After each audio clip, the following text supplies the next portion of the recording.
Ok, bonsoir tout le monde. Bonsoir, bonsoir. Je vous remercie d'être présent pour cette conférence sur les concours des écoles d'ingénieurs post-bac. Je me présente, je m'appelle Johan, je suis le directeur de Prépa Campus. Je sais que la plupart d'entre vous, vous m'avez vu sur le salon de l'étudiant et je vous remercie voilà, d'assister à cette petite conférence post-salon. C'était super en fait d'avoir l'occasion de rencontrer les étudiants, les parents. Comme ça, vous avez pu aussi, pour la plupart d'entre vous, voir nos profs et des élèves. Donc c'était vraiment voilà, une bonne expérience. Et pour ceux qui n'étaient pas sur le salon, sachez qu'on va être au salon du Figaro ce week-end euh, à Paris. Alors, suite au salon, pendant le salon, il nous restait quasiment plus de place pour les préparations des concours des écoles d'ingénieurs. Aujourd'hui, on est tout au bout hein, de nos préparations. Je vous en avais déjà parlé, enfin, des places dans nos préparations. On est en train de discuter avec nos profs. Est-ce qu'on va ouvrir une autre classe ou pas? C'est pas tranché du tout et on le saura voilà, dans les jours qui suivent. Mais ce qu'on va se présenter au Salon de Figaro, très certainement sans la possibilité voilà, de prendre d'étudiants sinon. Donc on se pose fortement la question d'ouvrir des classes, une classe d'ingénieurs en plus et de ne pas ouvrir d'autres formations à la place. Voilà. Donc, on va commencer tout de suite cette présentation en parlant des quatre grands concours post-bac hein, pour les écoles d'ingénieurs. Je vous ai mis les dates de l'année dernière. J'aurais pu mettre les slides à jour parce que les dates, elles sont sorties. Mais en gros, ce que vous devez comprendre, c'est que les concours des écoles d'ingénieurs se font à la fin avril, début mai. Ok, tous les ans, c'est comme ça. Et vous avez quatre grands concours. Le concours Avenir, le concours Puissance Alpha, le concours Advance, le concours GP Polytech. Les trois premiers, Avenir, Puissance Alpha et Advent, ça donne accès à des écoles privées qui sont payantes. Et vous allez avoir des écoles qui vont avoir un coût qui va varier, osciller entre 3 000 et 12 000 € l'année, à peu près. Le concours GP Polytech, lui, au contraire, donne accès à des écoles publiques. Vous avez des très bonnes écoles publiques dans GP Polytech. Vous avez beau avoir 35 écoles à GP Polytech, par contre, vous avez assez peu de places, vous avez que 4 000 places pour 25 000 candidats. Donc, c'est des petites promos. L'autre différence, je dirais, entre les écoles de JP Polytech et les écoles des autres concours, c'est que, comme c'est du public versus du privé, vous allez avoir, disons, pas les mêmes moyens en général que dans le privé, notamment pour ce qui est administration, et vous allez aussi avoir moins d'opportunités de partir faire des échanges à l'étranger. C'est plus international, disons, les écoles privées qu'on va trouver dans les concours Avenir, Puissance Alpha et Advance. Dans le concours à venir, on a 7 écoles, dont les Sylves, l'EPF, l'ESTACA et l'ECE. Donc les Sylves, c'est une des meilleures écoles que vous puissiez avoir en post-bac. Et l'EPF, c'est l'école avec le plus de filles, l'école d'ingénieur avec le plus de filles en France, je pense. C'est l'école polytechnique féminine. Vous avez aussi, du coup, voilà, vous avez ces quatre grandes écoles et vous avez trois plus petites écoles aussi qui viennent compléter le concours. Vous avez 2 800 places au concours à venir pour 12 000 candidats. OK? Puissance Alpha aussi, vous avez 12 000 candidats pour 4 000 places, mais il y a 19 écoles. Donc toutes les écoles ne se valent pas, évidemment. Les plus connues, ça serait peut-être les IE Paris, les Frais, l'ISEP. OK? Ce qui est intéressant avec les écoles d'ingénieurs en général, c'est que contrairement aux écoles de commerce, vous allez avoir des campus un peu partout en France. Et donc, du coup, vous aurez vraiment la possibilité aussi d'étudier près de chez vous si vous le souhaitez. Et donc, quand vous regardez aussi des écoles qui vous intéressent, vous pouvez évidemment regarder les campus proches de chez vous. Et chaque région aussi a sa spécialité en termes d'entreprise. Et donc, du coup, les écoles proches de chez vous vont être mieux implantées localement. Donc, si vous voulez après vivre dans le même coin, c'est un paramètre à prendre en compte. Et donc, je vous en parle parce que je pensais à l'ISEP qui a quand même plusieurs campus. Donc, ça peut être intéressant. Et c'est le cas de beaucoup d'écoles.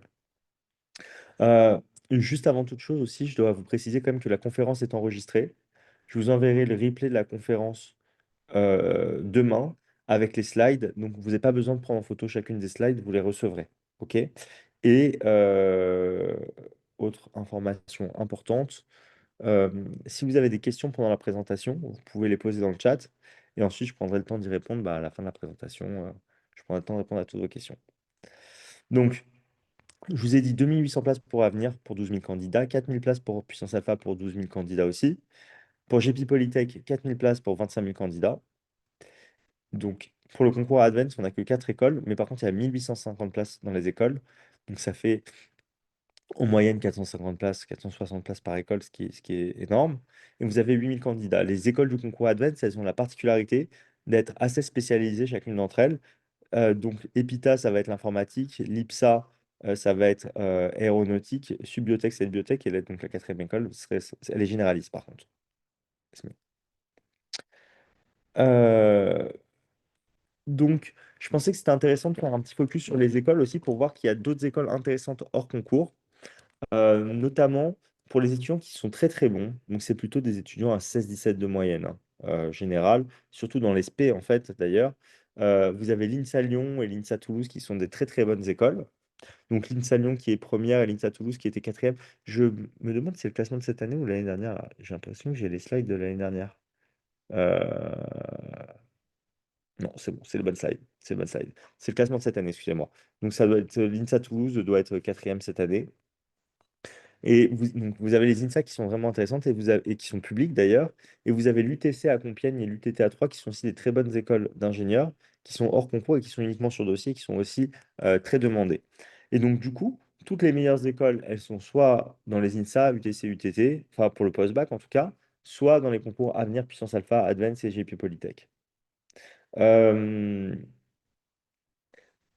On reviendra un peu plus tard sur les modalités des différents concours, mais c'est intéressant de voir que préparer les concours Avenir, Advance, Puissance Alpha et JP Polytech, ça vous aide aussi pour l'INSA et l'UTC quand c'est fait de la bonne manière.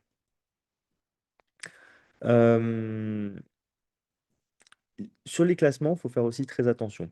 D'une année sur l'autre, les classements, ils évoluent énormément. Et donc parfois, vous pouvez être amené à vous dire qu'une école est mieux qu'une autre, alors que si on regardait les classements de l'année précédente, vous ne serez jamais dit ça.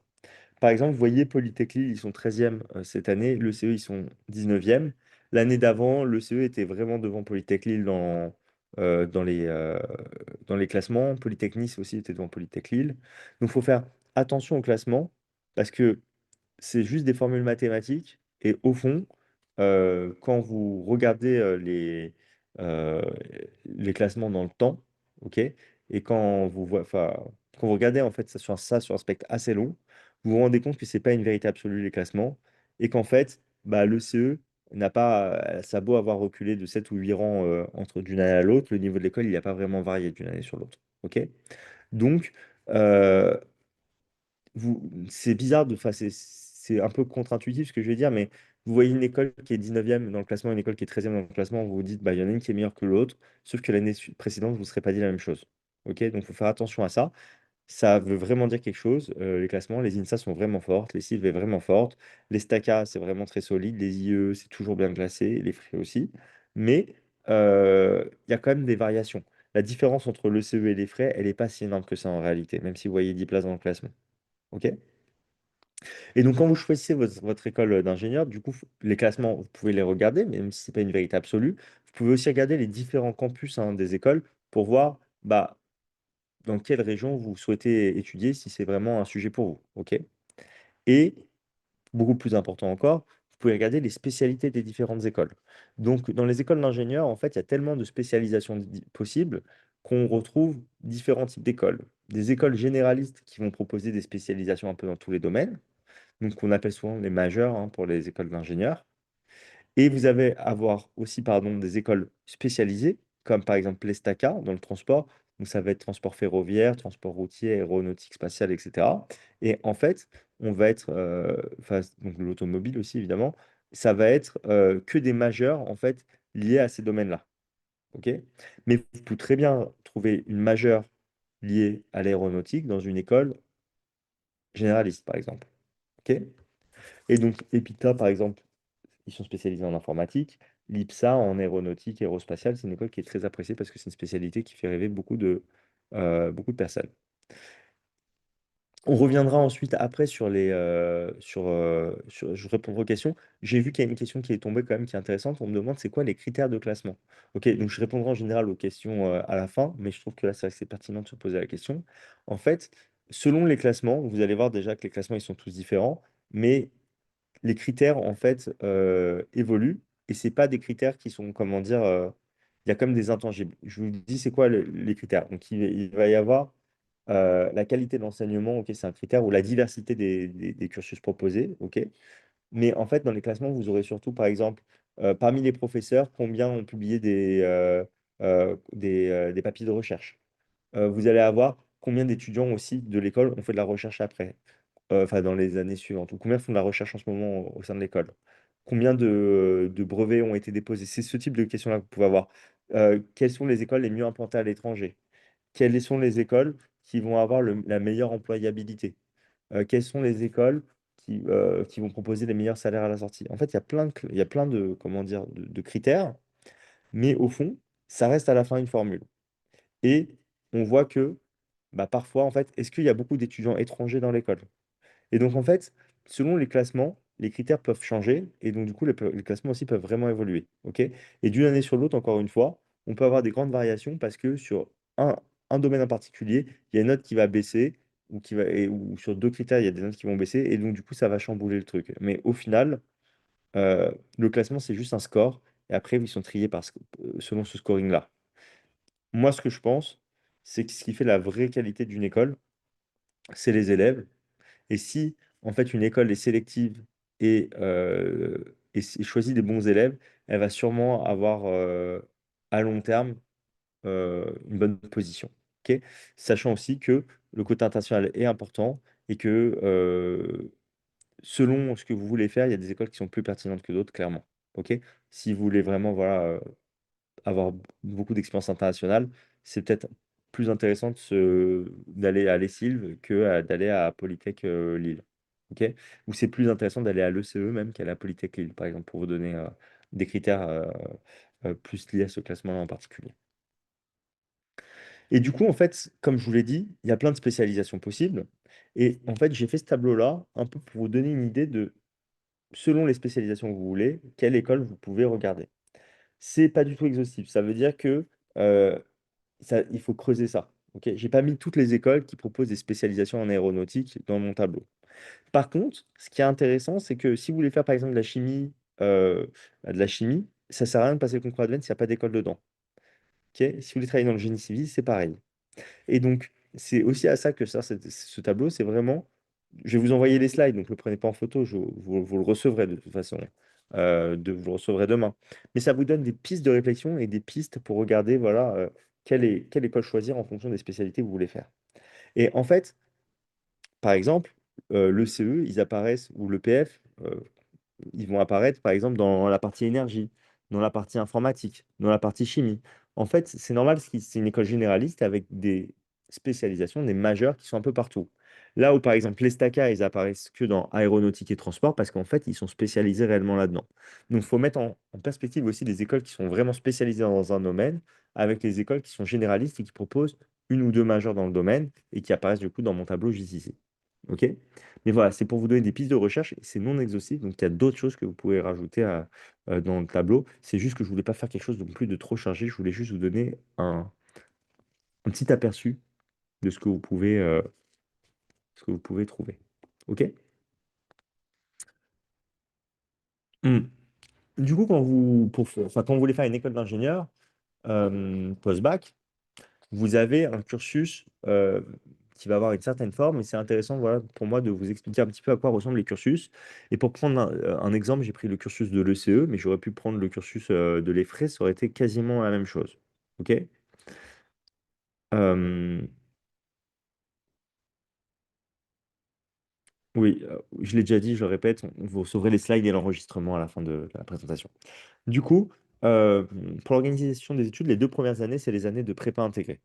Contrairement à une prépa classique que vous faites et après vous passez des concours et vous essayez de rentrer dans une école, une prépa intégrée, vous savez qu'à la fin de votre prépa intégrée, si vous validez, vous passez en troisième année dans le cycle ingénieur de l'école dans laquelle vous êtes. En général, la très très grande majorité des étudiants va réussir à passer dans le cycle ingénieur. Ceux qui sont vraiment largués, ils vont abandonner avant. OK? Mais une très grosse partie des étudiants qui rentrent dans l'école finissent avec le diplôme ingénieur de l'école. Euh, à l'ECE, les matières que vous avez en première année, c'est des matières fondamentales, maths, info, mécanique, électronique, et vous avez des langues. Ok. Parfois, vous pouvez avoir des cours selon les écoles d'histoire des sciences, vous pouvez avoir des cours parfois même de français ou de rédaction. Enfin, vous pouvez très bien avoir, comment dire, ils peuvent être un petit peu larges sur les modules, mais maths, info, mécanique, électronique, vous allez le retrouver très très souvent. Euh, ou en deuxième année, là, vous avez de l'électrostatique. OK? Donc ça, c'est classique. À la fin de vos 2 années de prépa intégrée, vous allez avoir à faire un petit stage qui est très court et vous avez un petit projet qui n'est pas très ambitieux encore. Mais dans les écoles d'ingénieurs, ils adorent par contre ils adorent faire travailler les étudiants dans le mode projet. Ok. Je suis désolé, j'ai des petits bugs. Ça fait depuis ce matin 9 heures, j'ai enchaîné l'école, j'ai à peine eu le temps de manger aujourd'hui. Donc j'ai fait que parler, parler, parler, parler, parler. Donc, c'est pour ça que voilà, vous avez des petits bribes de fatigue qui apparaissent. Je fais de mon mieux. Normalement, ça va. Je maîtrise mon sujet, pas de souci. Et donc, du coup, une fois que vous avez fait vos 2 années de prépa intégrée, vous allez rentrer en cycle ingénieur. La prépa intégrée, pour comparer avec la prépa classique, c'est des matières similaires, mais ça va être quand même un petit peu moins intense parce que vous n'avez pas la pression non plus de vous dire il faut que je sois pris dans la meilleure école possible, etc. En fait, ça va être très rigoureux, mais ça va être, comment dire, moins intense, moins stressant que en prépa classique. Euh, Ce que je peux vous dire aussi peut-être, c'est que euh, selon les écoles, le niveau des étudiants est quand même différent. Et donc, euh, même si vous êtes un étudiant à 12 de moyenne, vous pouvez très bien prétendre à faire une école d'ingénieur. C'est juste, vous n'aurez pas les meilleures écoles d'ingénieur parce que au niveau notes, ou enfin niveau académique, vous serez un peu juste. OK? Mais vous pouvez faire des écoles sérieuses en étant performant au concours. Ensuite, donc, du coup, une fois que vous avez fait votre 2 années de prépa intégrée, vous faites votre cycle ingénieur. La troisième année, dans toutes les écoles des concours Avenir, Puissance Alpha et Advance, ou quasiment toutes, vous allez faire un semestre à l'étranger. Donc, pour le CE, par exemple, ils ont un gros partenariat avec Concordia au Canada. Et donc, il y a toute une partie de leur promo qui va aller au Canada, euh, à l'Université Concordia, du coup. Vous allez faire votre semestre à l'étranger, vous revenez, vous faites un semestre de cours. Et ensuite, vous faites des stages de 8 semaines. Souvent, vous explorez un petit peu les différentes matières du milieu hein, des ingénieurs. Et donc, ça va vous aider après à bien choisir votre majeur et votre majeur, pardon. Votre majeur, c'est votre spécialisation. OK? Et donc, du coup, en quatrième année, vous choisissez votre majeur et vous allez avoir le choix, dans une école assez généraliste comme le CE, entre plein de majeurs. Data et intelligence artificielle, IoT, information et réseau, finance, cybersécurité, système embarqué, propulsion aéronautique et spatiale, robotique. C'est varié, c'est une école qui est généraliste. OK? Donc ça va être votre grande spécialisation et ça va être vraiment le domaine dans lequel vous allez vraiment vous spécialiser. Et la mineure, ça va être un angle que vous allez donner euh, euh, à votre cursus. Donc, par exemple, ça peut être recherche et développement, marketing, entrepreneuriat, gestion de projet, développement durable. Selon les écoles, les mineurs, vous aurez plus ou moins de mineurs. OK? Souvent, vous avez une partie recherche et une partie, en disant entrepreneuriat ou gestion de projet. OK? Et à la fin de votre quatrième année, vous allez faire 4 mois de stage. Ça, c'est classique aussi. Et après, vous approfondissez votre majeur, vous prenez une petite option et vous faites 6 mois de stage en plus. Dans un cursus ingénieur classique, c'est quasiment partout pareil. Vous allez faire environ 12 mois de stage, 12, 13 mois de stage, si vous mettez tout bout à bout. OK. Donc ça, c'est pour les études classiques ingénieurs. Et à la fin, vous sortez avec votre diplôme d'ingénieur. Et il y a une grosse employabilité dans les écoles d'ingénieurs post-bac. Euh, Sachez que si vous devez comparer la prépa au post-bac, que les meilleures écoles post-bac, elles sont à peu près équivalentes au rang entre 8 et 10 des post-prépa.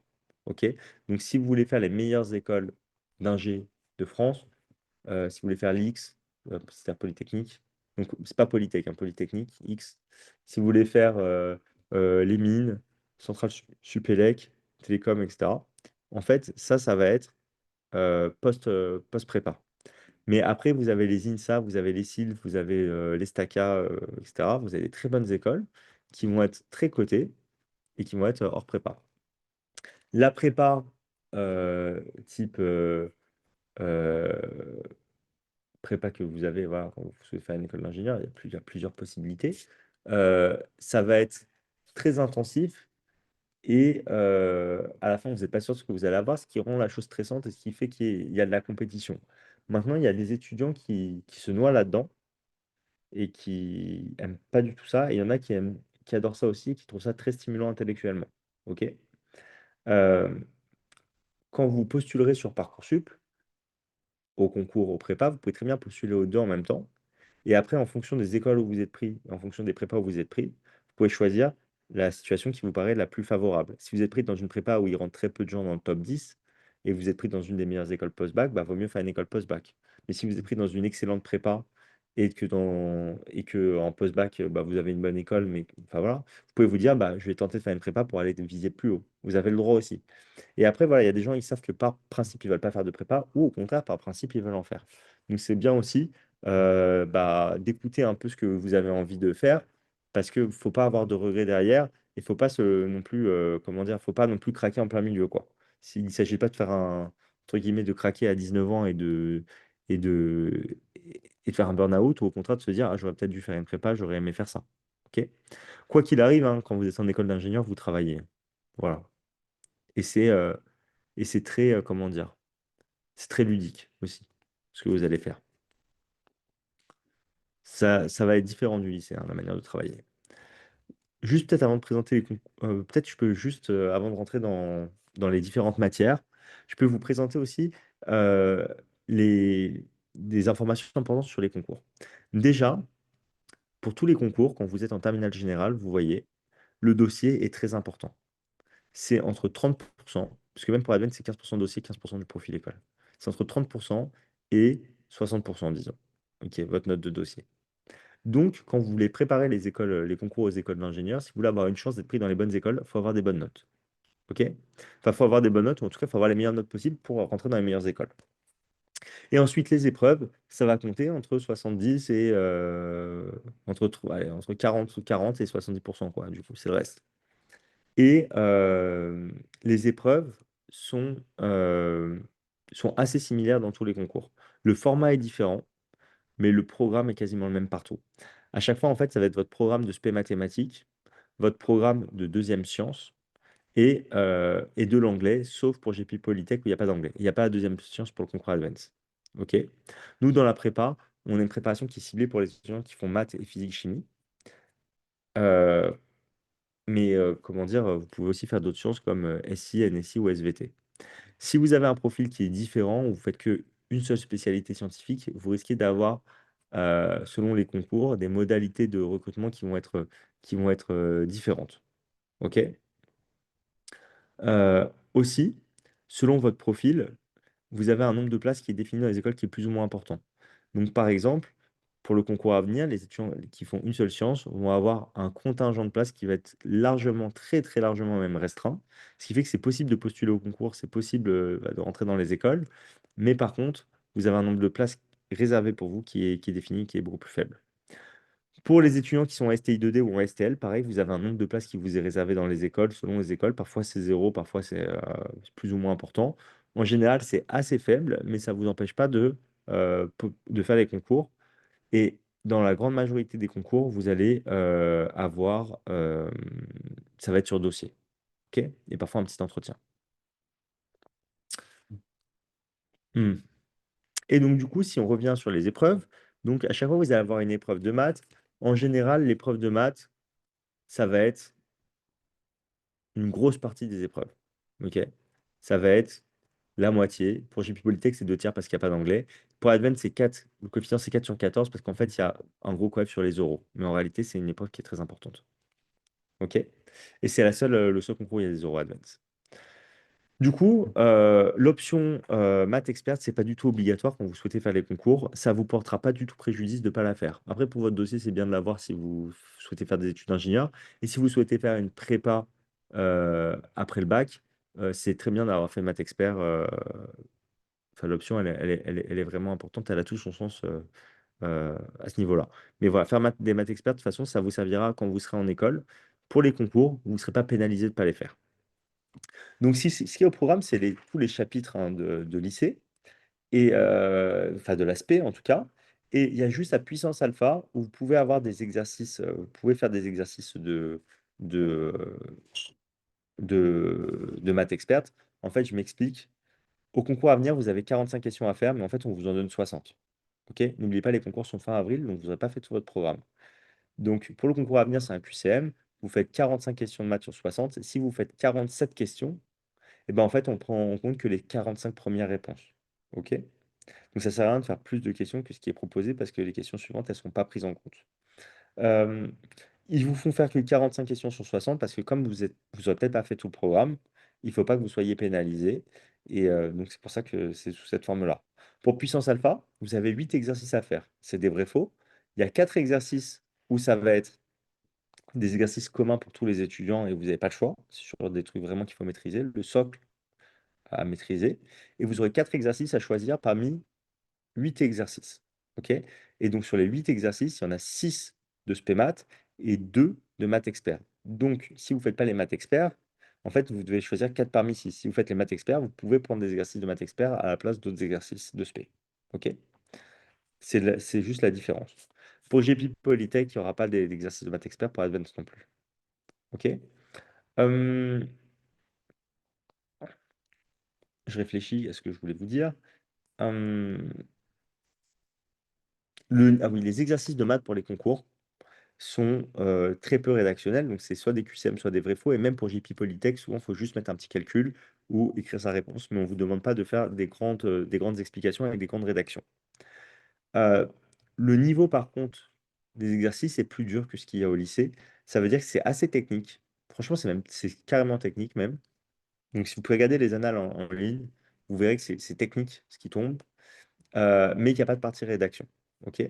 Donc, nous, quand on prépare les étudiants avec Prépa Campus au concours, en fait, on ne va jamais travailler sur la rédaction avec eux, mais par contre, on va travailler sur des exercices qui sont plus techniques que ce que vous avez au lycée. Selon moi, la meilleure manière de préparer les concours, 1G, c'est de travailler avec des cours hebdomadaires. Donc, on fait des cours hebdomadaires entre novembre et avril. Le but, c'est que ça vous aide, un, à booster vos notes de spé, parce qu'en fait, ça va clairement, vous ferez 1 heure et demie de maths toutes les semaines, donc ça va vous aider à avoir des meilleures notes en spé. Et deux, ça va vous aider on va vous entraîner sur des exercices type des concours, et donc du coup, ça va vous donner du niveau déjà pour l'aspect, mais ça va vous habituer aussi à ce qui tombe au concours, et donc du coup, vous serez vraiment acclimaté à ce que vous aurez le jour J, et quel que soit le concours, Avenir, Puissance Alpha, GP Polytech ou Advent, vous serez entraîné au format. OK? Donc vous serez dans des excellentes conditions pour réussir. Entre novembre et avril, si on enlève les vacances scolaires, ça fait 20 semaines de cours, ça fait 30 heures de mathématiques. Donc c'est un vrai soutien. C'est comme un soutien scolaire qui est vraiment boosté. OK? Pour des étudiants qui ne sont pas en galère. Voilà. C'est ça que vous devez voir. Et donc, du coup, on va aller avoir un enseignant qui est.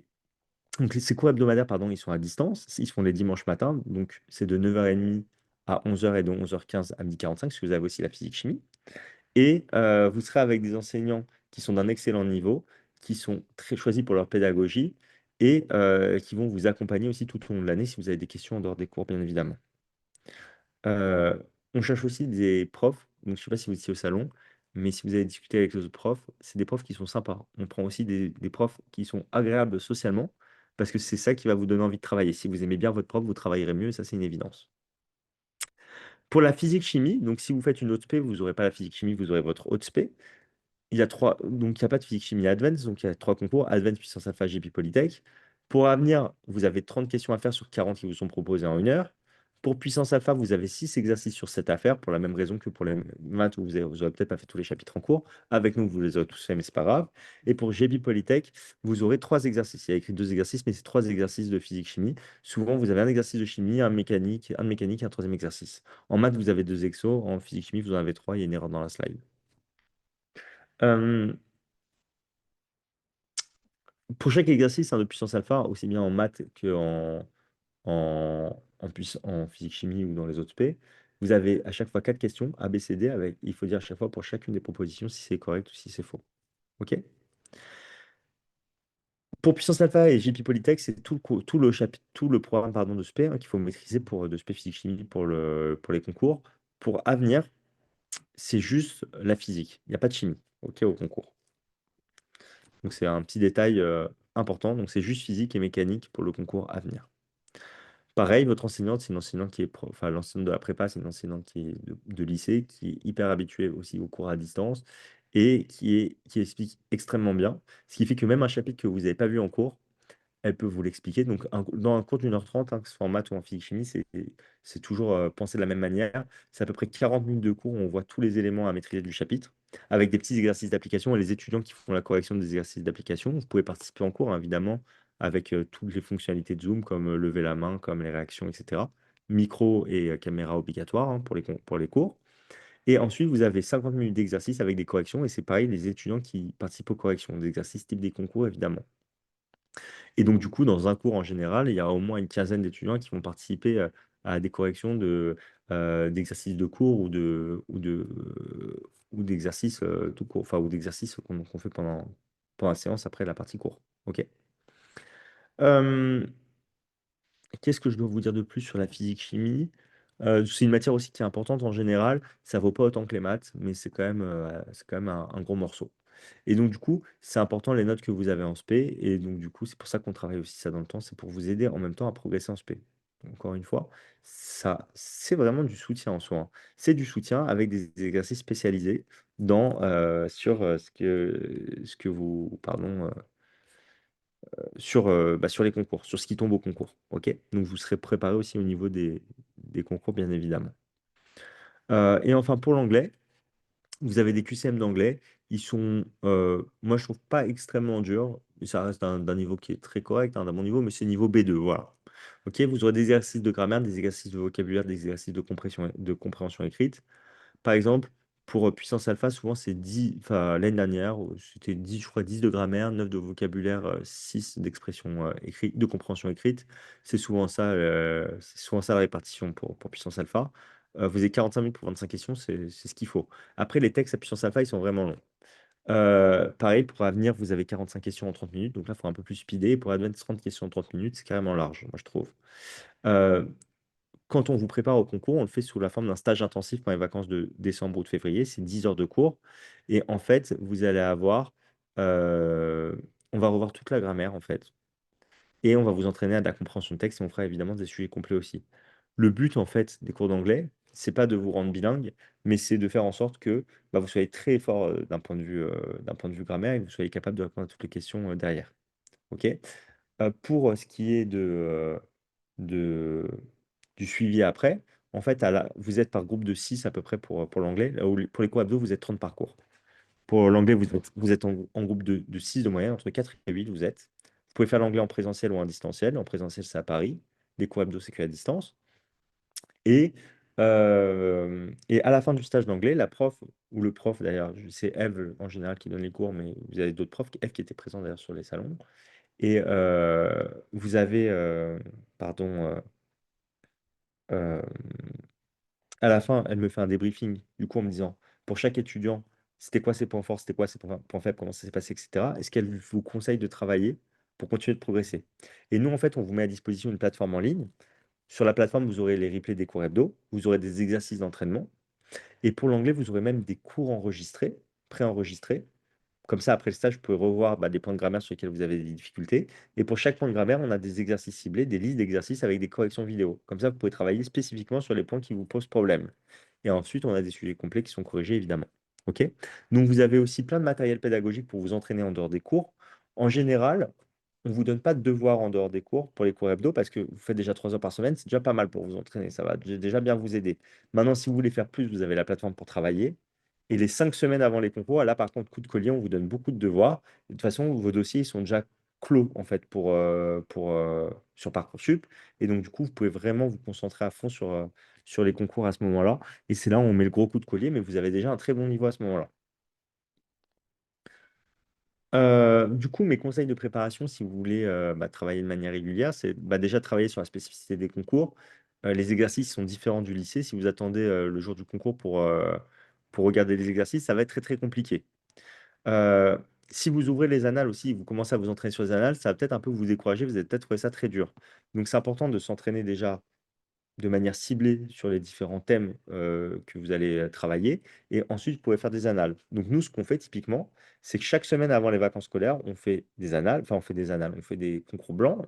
Et en fait, Du coup, par exemple, au mois de décembre, la semaine avant les vacances de Noël, vous ferez concours blanc, mais sur tout ce qui est tombé, sur tout ce qu'on a travaillé, pardon, depuis le début de l'année. En février, on fait la même chose. Du début de l'année, de novembre à février, on fait des exercices ciblés sur bah, cette partie-là de l'année. Et les 2 dernières semaines d'avril, les 2 dernières semaines du concours, avant le concours, on fait des concours blancs sur tout le programme. Donc en tout, on a 4 semaines sur 20 qui sont dédiées à faire uniquement des exercices. Il faut travailler vos points faibles aussi, parce que bah, c'est ça qui fera que la régularité qui fera la différence. Nous, dans notre préparation, on ne se concentre pas du tout sur ce qui est spé maths parce que c'est assez anecdotique pour les concours et qu'on va on va chercher l'efficacité évidemment. Et donc, c'est important de soigner vos dossiers parce que ça fera une énorme différence à la fin. Et donc, si vous êtes bon au concours mais que vous avez un dossier qui est nul, bah, il y a certaines écoles qui ne vous seront pas accessibles et c'est comme ça. OK? Euh, du coup, si vous souhaitez vous préparer avec nous, comme je vous l'ai dit, sur les salons, c'est limité à 30 élèves. C'est des groupes de 30 élèves un maximum par cours. Il nous reste deux trois places, enfin non, peut-être un peu plus, il nous reste peut-être 4 5 places. Je n'ai pas vérifié, mais j'ai eu des inscriptions aujourd'hui. Peut-être 4 places, disons, pour le club Ingé. Euh, je pense qu'on va rouvrir une classe. Juste, c'est pas encore officiel. Donc, si vous êtes intéressé pour vous inscrire, vous pouvez prendre rendez-vous avec moi. Il reste quasiment plus de rendez-vous en fait jusqu'à jusqu'à la fin de la semaine parce qu'en fait tous les rendez-vous ont été pris depuis le salon, beaucoup par des étudiants en école de commerce qu'on faisait la même conférence commerce hier. Et donc, du coup, beaucoup de rendez-vous ont été pris. Par contre, vous pouvez prendre les quelques places qui restent, évidemment, pour prendre rendez-vous. Ou sinon, vous pouvez prendre rendez-vous pour la semaine prochaine. La semaine prochaine, quand vous aurez pris rendez-vous, j'aurai l'information. Est-ce que la classe a été ouverte ou pas? Et je pourrai tout de suite vous dire, bah, écoutez, c'est trop tard. Ou alors, non, c'est bon, vous aurez une place. OK? Euh, Du coup, ce qui est inclus dans la préparation, en plus de tous les cours que je vous ai déjà dit, bah, c'est le suivi. Donc le suivi, ça va être en direct avec moi et c'est aussi pour ça qu'on limite les places. Je prends 250 étudiants dans la prépa au maximum à l'année. Euh, et donc, normalement, il y a des préparations qui commencent en janvier pour d'autres concours. Pour physique, pardon, les écoles d'ingé, c'est pas l'idéal. On fait que des préparations qui commencent en début d'année. Mais étant donné le nombre d'étudiants qu'on a maintenant, soit en fait on décide d'ouvrir encore une classe en commerce et une classe en ingé, et en fait on va peut-être s'arrêter là derrière. Enfin, on sera quasiment à 220 étudiants. Soit on attend en fait et on n'ouvre pas d'autres classes. Donc je sais pas encore. C'est pour parler. OK? Euh, on relie aussi les dossiers Parcoursup. Donc je vais vous expliquer comment faire vos dossiers Parcoursup pour les étudiants de la prépa. Et je relis vos dossiers. Évidemment, je les corrige directement. C'est garanti admis ou remboursé. Si vous mettez 5 écoles et que vous êtes admis nulle part, on vous rembourse la totalité de la préparation.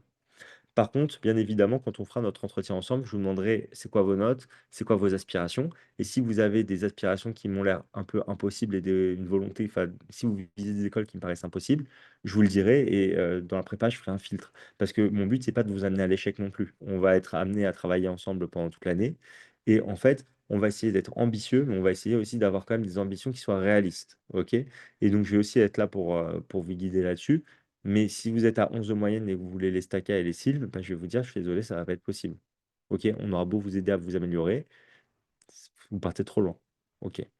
Vous aurez une plateforme en ligne aussi du coup pour travailler. Les inscriptions, elles se font par téléphone, comme je vous l'ai dit. Et donc, du coup, si vous souhaitez prendre un rendez-vous avec moi, en fait, vous pouvez scanner le QR code qui est juste là. Et si vous êtes un étudiant de première qui sera intéressé par la préparation l'année prochaine, vous pouvez scanner l'autre QR code, vous mettre dans la liste d'attente.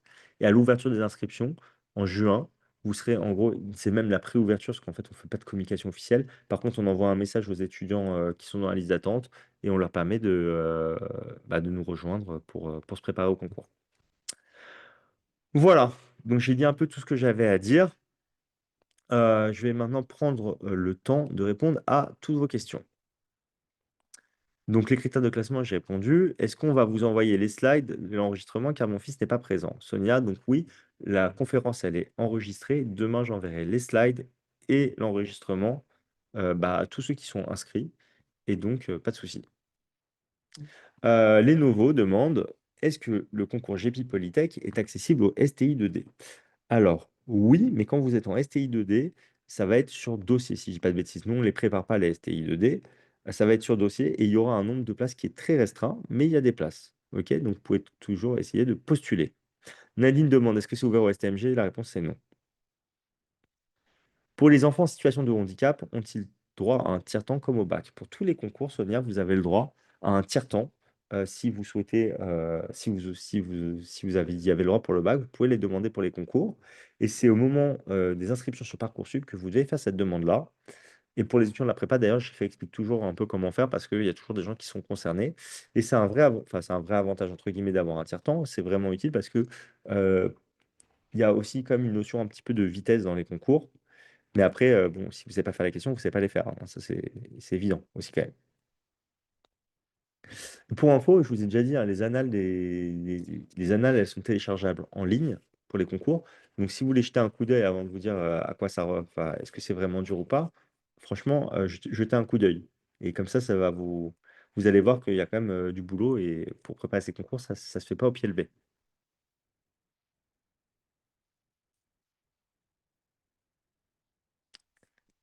Est-ce que vous avez d'autres questions?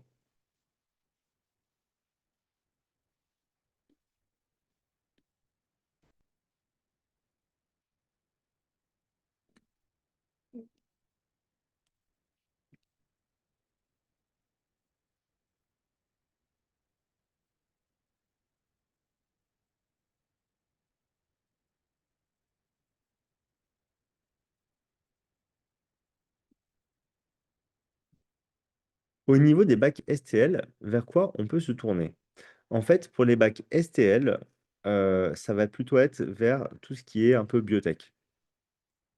Biotech, n'importe quoi. Tout ce qui est, ouais, tout ce qui est bio, en fait. OK? Et donc, du coup, les écoles qui proposent des majeurs bio ou qui sont spécialisées là-dedans, ça va être les écoles que vous pourrez viser. OK? Donc, typiquement, par exemple, si vous regardez l'école, bah, les écoles pour concours Advent, vous avez des places, mais que pour ceux de biotech. OK? Pour GP Polytech, vous avez que des places dans les écoles qui proposent bah, des spécialités qui vont bien avec. Pareil pour Puissance Alpha. Est-ce que le classement du lycée est pris en compte dans l'analyse du dossier? Oui, évidemment, quand on regarde un dossier, il faut regarder aussi l'établissement. OK? Et donc, ça a un impact. Si vous êtes dans un établissement où ça note très dur, et ben, ça va avoir un impact. Et on regarde aussi les moyennes des classes, hein. Enfin, on regarde, c'est pas moi, hein, c'est eux. Ils regardent les moyennes de classe. Avoir 14 de moyenne quand la moyenne était à 17, c'est pas pareil que d'avoir 14 quand la moyenne est à 10.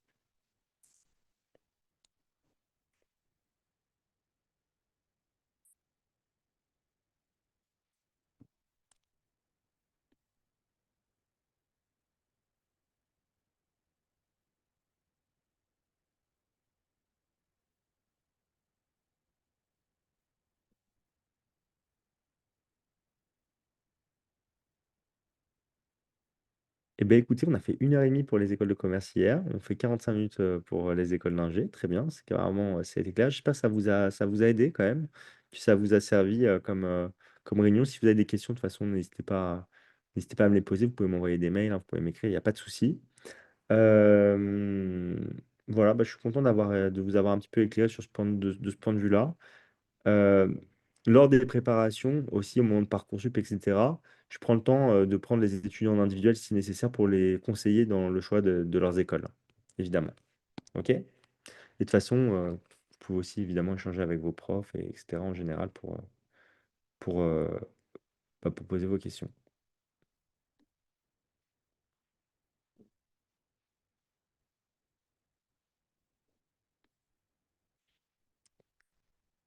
Eh bien, écoutez, je vous souhaite une très bonne soirée. Bah, je suis très content. Voilà, on était concis pour une fois, c'est très bien. J'ai vu, Savannah, vous étiez hein, à la réunion d'hier, il me semble, si je dis pas de bêtises, n'est-ce pas? En tout cas, voilà. Là, on n'a pas passé. Vous allez pouvoir dîner chaud cette fois-ci. Allez, bonne soirée tout le monde. Je vous remercie voilà, d'avoir suivi cette conférence. Et voilà, n'hésitez pas si vous avez des questions.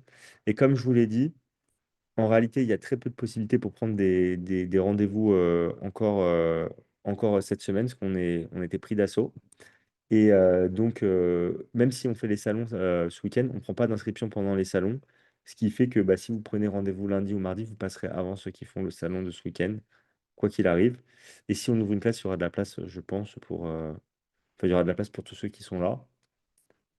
C'est pas tous ceux qui font prochain salon, mais voilà, ça va vite. Bonne soirée tout le monde.